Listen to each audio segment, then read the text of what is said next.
Shattered Silence, A Journey of Survival and Healing, by Nanice Munoz, formerly Nicola Nooks. Chapter 11, Seeking Independence and Reconnection, Introduction to Struggles with Validation and Emotional Exhaustion. As I reflected on my journey toward reconnection with my family, I realized it was important to first revisit a period of my teenage years, a time that profoundly shaped my understanding of relationships, forgiveness, and my own resilience. Living with my mother during that period brought its own set of challenges, ones that left lasting impressions on how I saw myself and others. I tried my best to be well-behaved at home and at school, diligently meeting my responsibilities and doing what was expected of me. I wasn't seeking validation or praise. I was simply trying to be myself while staying on the right path. Yet despite my efforts, I often found myself longing for something deeper, a sense of connection and belonging that always seemed just out of reach.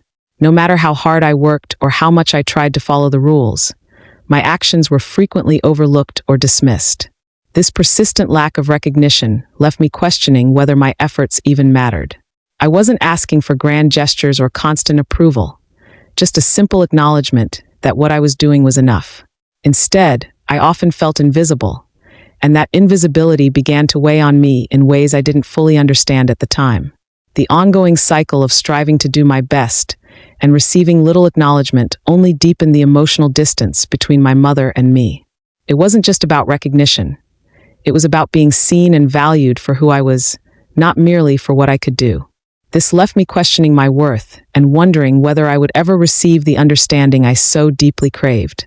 As I navigated the typical challenges of adolescence, I was also burdened by a profound sense of emotional isolation. My mother's words and actions, though likely unintentional, often left me feeling as though I was invisible, as if no matter how hard I tried, I could never quite measure up to her expectations. That unspoken pressure, coupled with the natural physical and emotional demands of growing up, created a tension within me that I struggled to shake. The math teacher incident. I remember one particular day in school during math class. The teacher was struggling with a problem on the board, unable to arrive at the correct answer.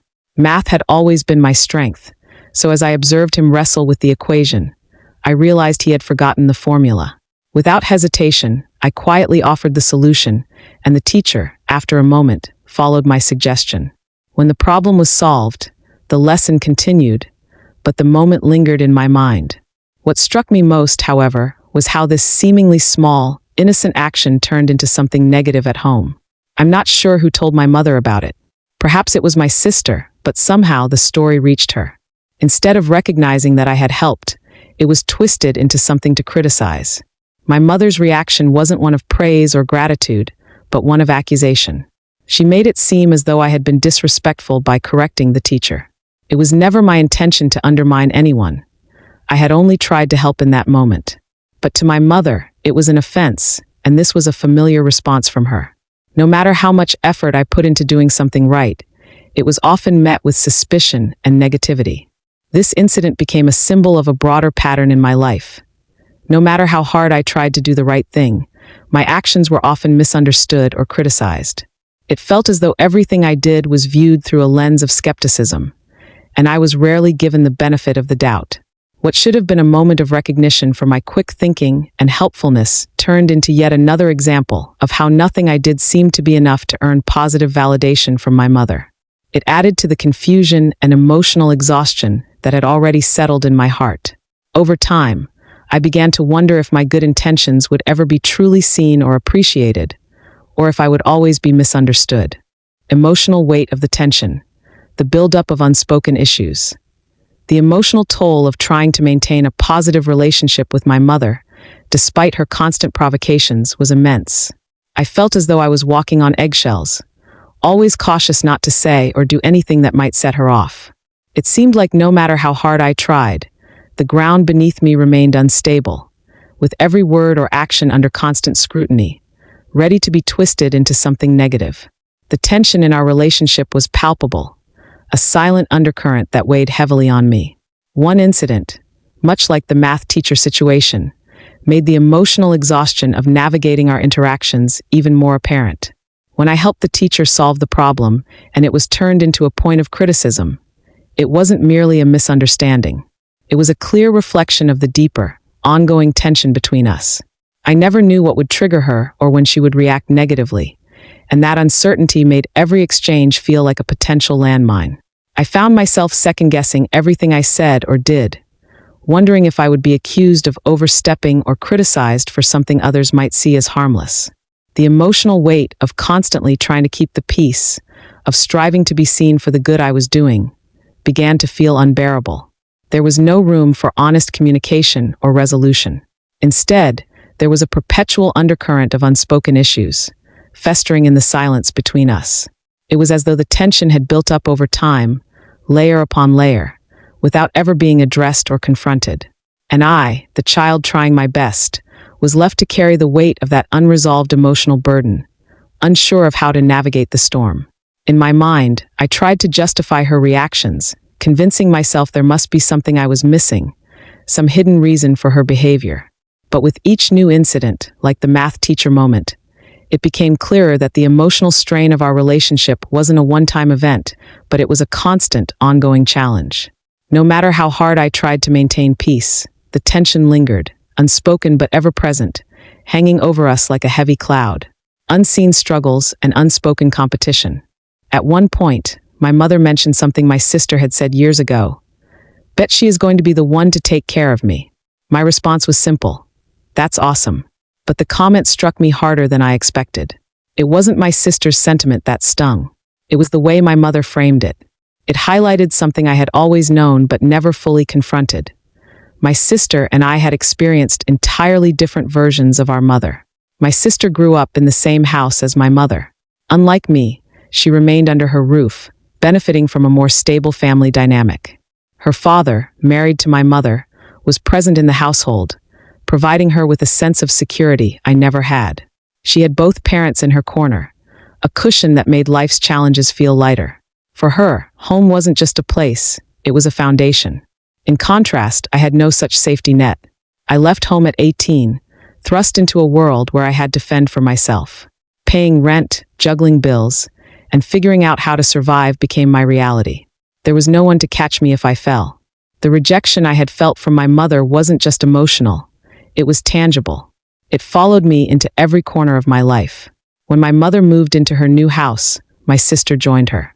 On one visit, I noticed my sister was living in the front room of the house, and my mother proudly shared that my sister had tiled the kitchen herself. It struck me as a stark reminder.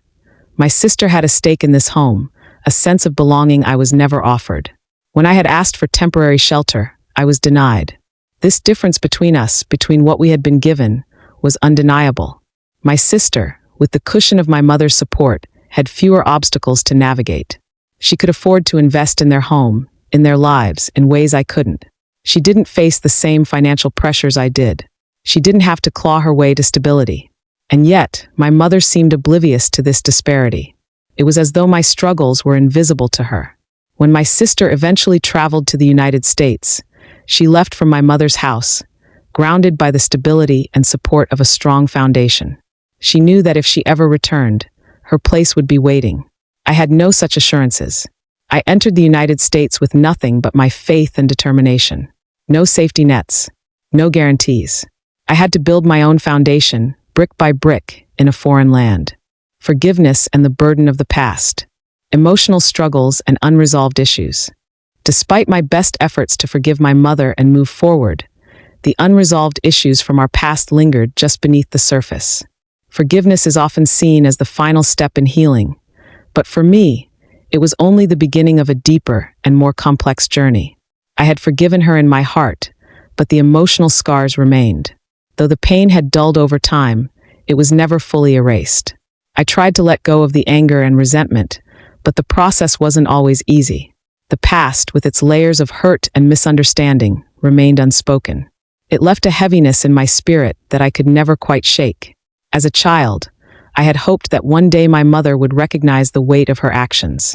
I imagined a moment where she would apologize, where there would be mutual understanding, and we could acknowledge the pain that had been caused. But that moment never came. Instead, I carried the burden of unspoken words and unanswered questions. I tried to convince myself that I was fine, that I had forgiven her and moved on. But deep down, I knew that the unresolved wounds still shaped me. It felt as though I was trying to build a future on a foundation cracked by the past. I wanted to move on.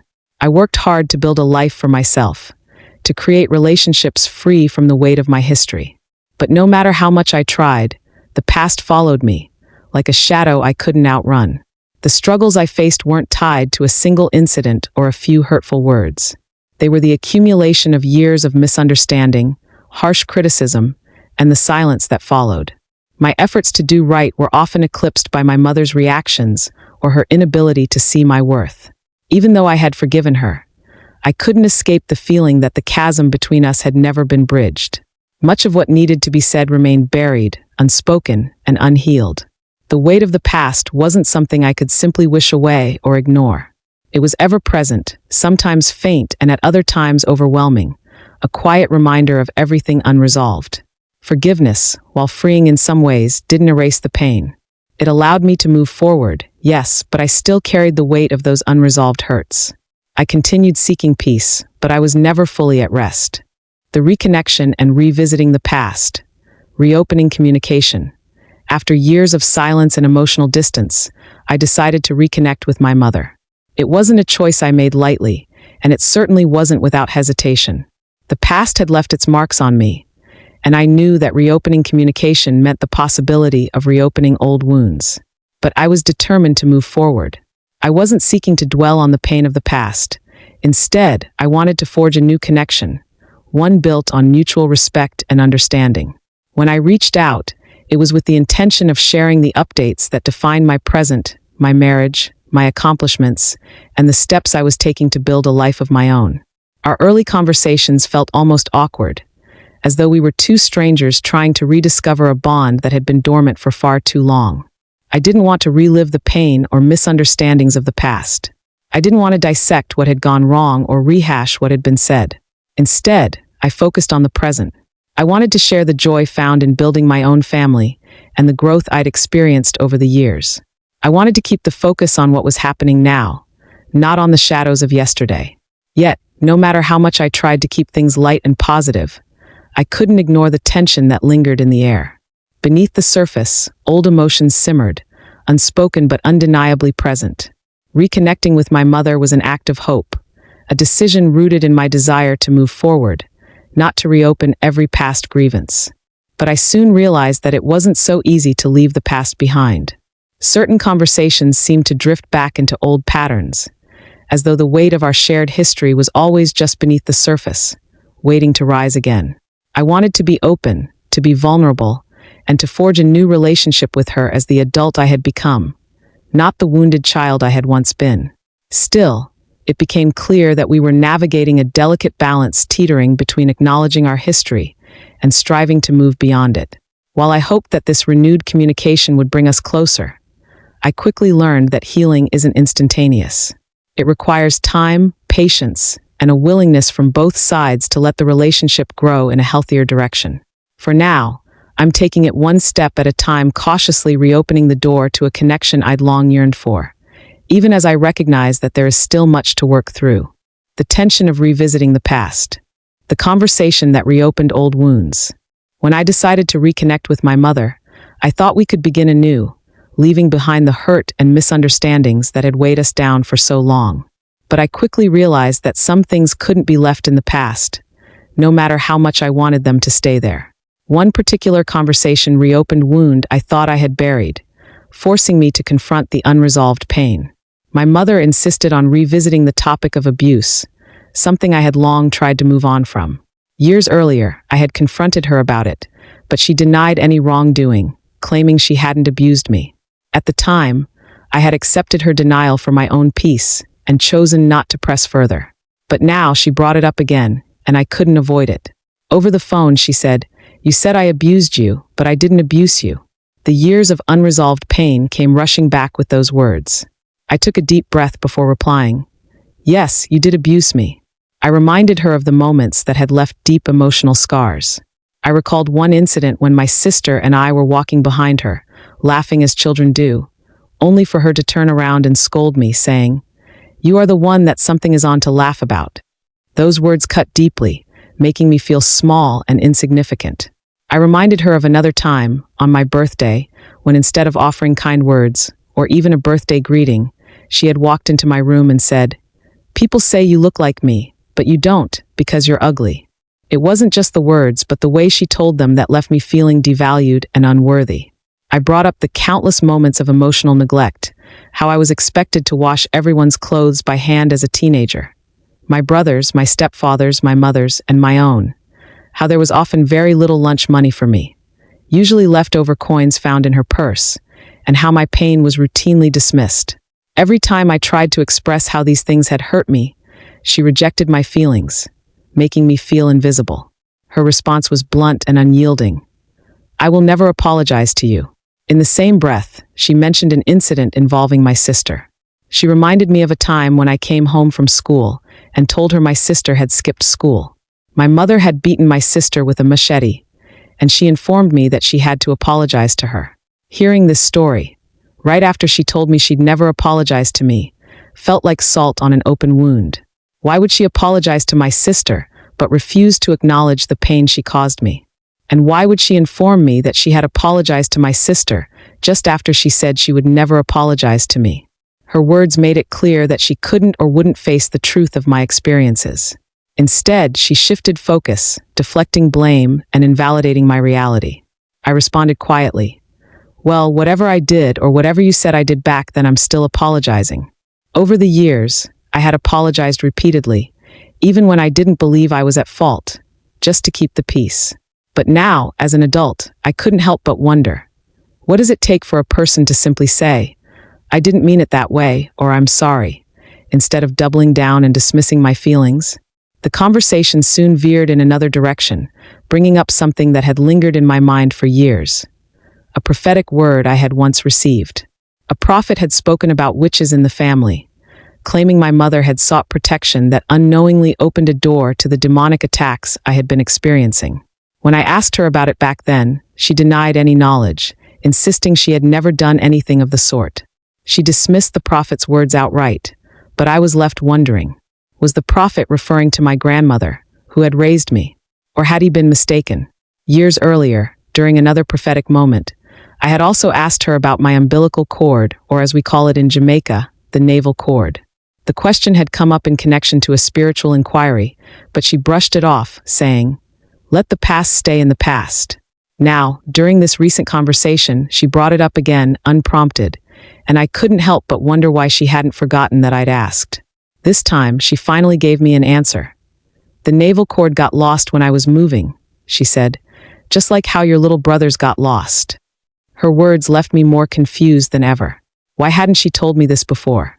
Why did it take so many years for her to address my question? Her answer only deepened my sense of unease, adding yet another layer of uncertainty to our already fraught relationship. Talking to my brother and his involvement. Seeking support from family. For a long time, I had chosen not to speak to my brother about anything concerning my mother. Despite visiting his home several times, I always avoided bringing up any negativity. Even years earlier, when she intercepted him in Kingston and shared her side of an altercation we'd had, I refrained from defending myself. I told myself that the past was better left untouched. But now, with my mother dredging up old incidents, claiming I had once walked on a bed with my shoes on, a memory I couldn't recall, among other accusations, I felt it was time to address the situation. I decided to speak with my brother and his wife, hoping to gain their perspective and possibly their support. Since they were still in Jamaica and in regular contact with her, I thought this might help bring some resolution. During that conversation, my sister-in-law was kind and empathetic. She acknowledged my struggles and said, "Some people don't apologize until they're on their deathbed." Her words offered a small comfort, but even as we spoke, my mother called me on the other line. She sounded upset, claiming that the same people I had been speaking to were saying, "If she can do that to her mother, then what would she do to me?" It became painfully clear that this back and forth was heading nowhere productive. Reluctantly, I ended the conversation. Years ago, I had opened up to her, sharing something deeply personal that she had overheard and asked me about. She used that vulnerability against me. What I had shared in confidence came back to haunt me. I had approached that conversation thinking I could trust and build a bond, not giving her every detail, but enough to show accountability. Even though, if I had gone into full detail, she would have recognized that I was not totally at fault. Instead of honoring that moment, she later shared it with my brother completely out of context. It was not relevant to what we were discussing, yet she brought it up anyway. It felt like a desperate attempt to shift blame and paint me in a negative light. That was something my brother would never have known about otherwise. Rather than using it to promote healing, she used it to reinforce a narrative about me, grasping at straws to find something negative to say as if determined to paint me in a negative light. There are so many things about my younger siblings that I have never heard my mother repeat. When I was younger, I heard something troubling about my sister and spoke about it. My mother scolded me for mentioning it. Yet years later, someone from our high school informed me that it had been widely known. I had not heard it at school. I heard it from my sister's friend, who said my sister told her. Still, my mother defended and covered for her. Likewise, I have never heard her talk about the many serious troubles my other brother experienced, which I won't mention in this memoir out of respect, but they were significant. Even during those times, she made sure he had cooked lunch to take to work as an adult. She has always been there for them, even into adulthood. But she has never shown me that same level of care. Shortly after, my brother suggested holding a family Zoom meeting to address everything openly. I immediately agreed. I had nothing to hide and was open to honest discussion. But when he approached my mother with the idea, she called me again, this time adamantly refusing. She dismissed the suggestion outright, saying, "Your brother cannot resolve anything," and adding that she didn't want to start talking, a statement that implied she had something negative to say about him. Amid this mounting tension, I learned that my mother had been spreading a narrative about me.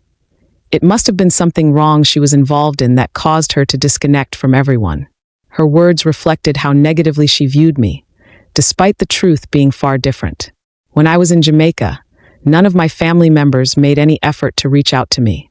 My sister had wished me a happy birthday on Facebook, and that had been while I was in America. I was always the one initiating contact, sometimes after years of silence. Her version of events simply didn't match the reality I knew. As her frustration grew over my conversation with my brother, her words turned even more cutting. In one particularly hurtful moment, she said, "You asked me about witches in the family. You are the only witch I know." Her accusation stung deeply. I took a deep breath and responded calmly, "I don't think a child of God should be calling another child of God a witch." In that moment, I had the chance to demonstrate the maturity I had gained over the years. I didn't retaliate or dishonor her, even as her words wounded me. I stood my ground with grace, refusing to let her accusations drag me into disrespect or anger. She never apologized for speaking such a cruel word over me. The letter to Auntie Colleen, symbolizing hidden feelings. When I lived with my grandmother during my early teenage years, I often struggled to express the emotions I carried. At that age, everything felt amplified, and I saw my grandmother as unbearably loud and overly critical. She always seemed to be scolding or fussing, and like many teenagers, I misunderstood her intentions. One day, overwhelmed with frustration, I decided to pour my feelings into a letter addressed to Auntie Colleen, a popular radio program where people shared personal stories and emotions. The letter wasn't meant to be sent. It was simply my way of releasing the frustrations I couldn't find the courage or words to verbalize. In the letter, I described my grandmother as miserable and vented in the raw, unfiltered way teenagers often do.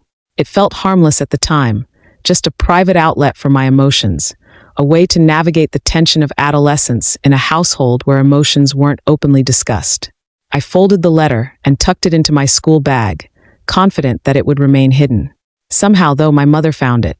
Nearly 3 decades later, she brought up that same letter to my brother, still trying to paint a bad picture of me. Even though it happened so many years ago, she continued to hold it against me, using it as ammunition.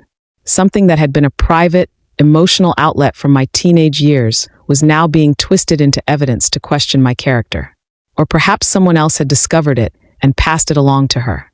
Either way, she used it as ammunition, intent on framing it as evidence of some unresolved rift between my grandmother and me. What she refused to acknowledge was that the letter had been written during my early teenage years, a time when my behavior naturally reflected the growing pains of adolescence. Even my grandmother, years later, had remarked that I had been a little feisty as a teenager, but she understood it was just part of growing up. Yet here was my mother, decades later and well into my 40s, dredging up a forgotten letter to make a point that no longer mattered. Who does that? My mother's decision to revisit that letter felt like yet another way to cast me in a negative light. She clung to it as if it were proof of my flaws, refusing to see the bigger picture. What she failed to understand was that the act of writing the letter symbolized something far deeper. My attempt to process feelings I didn't feel safe expressing aloud in our home. Looking back, my relationship with my grandmother grew stronger over the years. When I eventually left her house, the tension faded, and we began to understand each other better. In fact, my grandmother would later reflect on those years. She admitted that she'd thought I was feisty as a child, but came to see that I wasn't nearly as outspoken or rebellious as some of the grandchildren who came after me. Those children openly challenged her, sometimes crossing the line into disrespect. By comparison, I had only ever grumbled to myself or, in this case, in a private letter. After my mother brought up the letter, I had the chance to speak with my grandmother about it. She seemed surprised and even confused. "Then who could have told her something like that?" she asked. Her reaction reaffirmed what I already knew. She had never seen the letter, nor had she ever felt disrespected by it. In that moment, I realized just how much our relationship had grown. What had once been a source of tension had long faded into the background, replaced by mutual respect and understanding. The continuing denial and conflict, rehashing old issues and patterns. My mother's refusal to acknowledge the truth of the past often left me feeling unheard and invalidated. She consistently twisted events, creating a narrative story that painted me as the one at fault. For instance, when I reminded her of how she used to give me just a handful of coins from her purse as lunch money, she adamantly denied it. She insisted that she had given each of us $100, sharing the money that my sibling's father had left equally among us. But if that were true, why couldn't I afford lunch at school? Her version of events simply didn't align with the reality I lived. And yet, she clung to her story with unwavering conviction. It didn't stop there. When I brought up how I used to wash the family's laundry weekly, scrubbing clothes by hand for my mother, stepfather, and sibling, she dismissed it without hesitation. "What are you talking about?" she asked, claiming she used to pay me for the washing. I was stunned. This was yet another reimagining of the past, one that erased the truth of my experience. The more she redefined these moments, the harder it became to reconcile her version of events with my own memories. Over time, I came to understand that some people will cling to their version of the truth, even if it means causing pain to the ones they claim to love. For my mother, accepting responsibility seemed too difficult. Instead, she rewrote the past piece by piece until her narrative became unrecognizable to me. This lack of accountability deepened the emotional strain between us, leaving me to carry the weight of unresolved hurt. It wasn't just one or two incidents. It was a pattern. Even after calling me a witch, an accusation that stung more than words could express, there was no apology. The weight of these moments added to the strain between us, but I knew I had to find peace for my own sake. Forgiveness became my only option, not because it was earned, but because holding on to unforgiveness would only harm me. I often reminded myself of the saying, "Unforgiveness is like drinking poison and expecting the other person to die." Forgiving her without an apology wasn't easy, but I knew I had to do it for my own peace. It required letting go of the expectation that she would ever take responsibility for her actions or give me the validation I craved. Forgiveness didn't mean excusing her behavior. It meant freeing myself from the bitterness that threatened to take root in my heart. It was a process, a decision I had to make daily, to release the pain and choose my own healing. Yet, the pattern of denial persisted. This wasn't just about lunch money or a single accusation. It was about how these moments accumulated over time, stacking like bricks to form an impenetrable wall between us. I longed for resolution, and for her to see and acknowledge the pain her actions had caused, but I had to accept that it might never come. And so I chose to forgive, not as an act of weakness, but as a declaration of strength. Setting boundaries, recognizing your need for peace. Forgiving my mother was a step toward healing, but I soon realized that forgiveness alone wasn't enough to safeguard my emotional well-being. I needed to take a harder, more uncomfortable step. Setting boundaries. It wasn't an easy decision. The idea of creating distance from the woman who brought me into this world felt unnatural, even wrong. But over time, I came to understand that boundaries weren't about punishment. They were about self-preservation. I needed to protect my peace, my mental health, and my sense of self. Even after forgiveness, the cycles of denial, blame, and emotional manipulation persisted. Each interaction felt like it chipped away at the stability I was working so hard to rebuild. I began to realize that by giving her unchecked access to my emotions, I was leaving myself vulnerable to repeated pain, whether or not it was intentional on her part. I had to ask myself, was I willing to keep subjecting myself to this hurt? The answer, though painful, was no. Setting boundaries didn't mean shutting her out completely. It meant defining what I could handle emotionally and limiting contact to situations where I felt prepared. It required releasing the hope for apologies or acknowledgement that might never come. Instead of waiting for validation from her, I focused on giving myself the space I needed to heal. At first, the decision to limit contact felt like betrayal. I worried about how it might be perceived, not only by her, but by others and even by myself. But the more I leaned into the idea, the more I began to understand that setting boundaries wasn't a rejection of her as a person. It was an affirmation of my own worth. I deserved relationships that nurtured and supported me, not ones that left me feeling drained or invisible. The boundaries I set weren't perfect, and I often second-guessed myself. There were moments when guilt crept in, whispering that I was being ungrateful or unkind. But every time I prioritized my peace, I felt stronger. Forgiveness had been an important first step, but boundaries became the shield that protected the progress I had made. By setting them, I wasn't abandoning my mother or the love I had for her. I was simply choosing to love myself as well. The impact on my current life, living with the consequences of the past. Living with the consequences of the past, especially in relation to my family, remains one of the hardest parts of my emotional journey. Maintaining boundaries has become essential to my well-being, but it often feels like a constant battle. My family, particularly my mother, still struggles to fully understand or accept my truth. This leaves me in a difficult position, trying to protect myself emotionally while navigating relationships that are still clouded by denial and the lack of accountability. Even when I've tried to communicate openly, my words often seem to fall on deaf ears, leaving me feeling unheard and misunderstood. I've learned that setting boundaries isn't just about protecting my peace. It's about asserting my right to live in my truth and refusing to let anyone make me feel as though I'm lying or exaggerating my experiences. This ongoing struggle has shaped me in ways I never imagined. It has made me more resilient, yes, but also more guarded.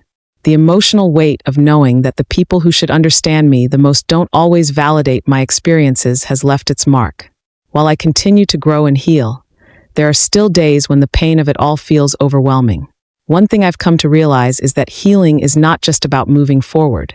It's about making peace with the reality that some people, no matter how much you love them, may never fully acknowledge the hurt they caused.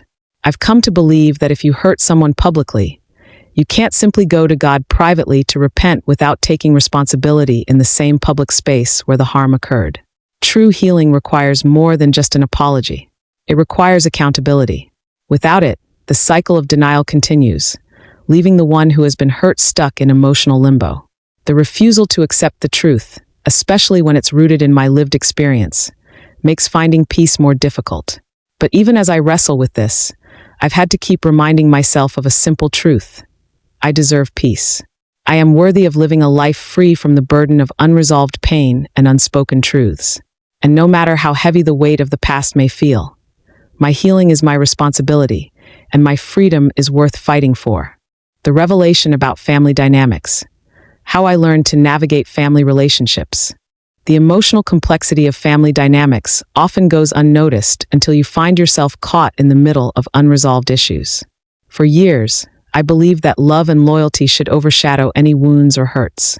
I thought family ties alone should be enough to sustain relationships, even in the face of pain. But I quickly learned that not all family relationships are built on mutual understanding or respect. My relationship with my mother, shaped by years of unaddressed pain, became a stark example of this reality. I spent so much of my life trying to reconcile the love I felt for her with the hurt caused by her actions.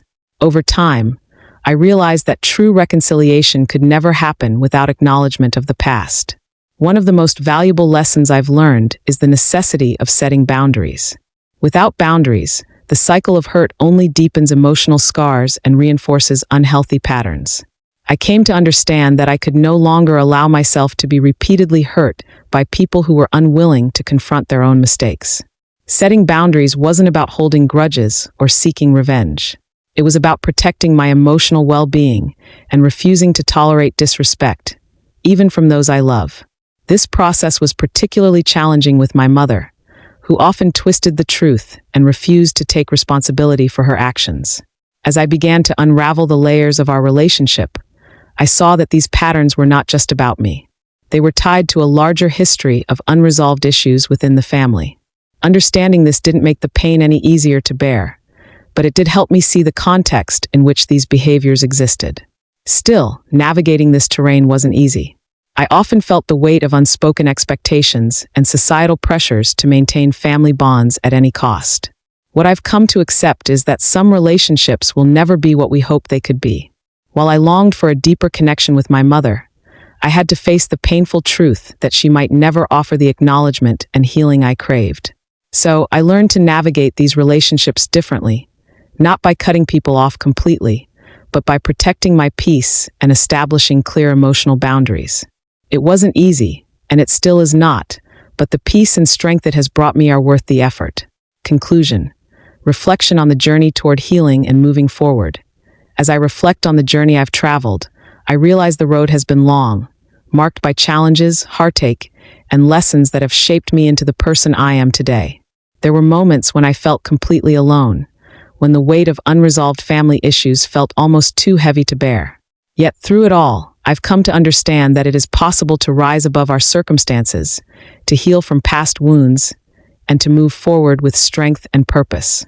The emotional scars of my past will always be a part of me, but they no longer define who I am. I've learned that healing is not a straight line. It's a process that requires time, patience, and grace.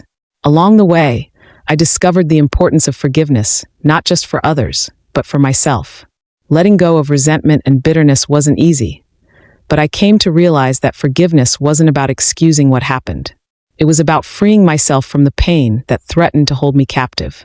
Forgiveness, I found, is the key that unlocks true healing. In 2 Corinthians 12 verse 9 it is written, "But he said to me, 'My grace is sufficient for you, for my power is made perfect in weakness.'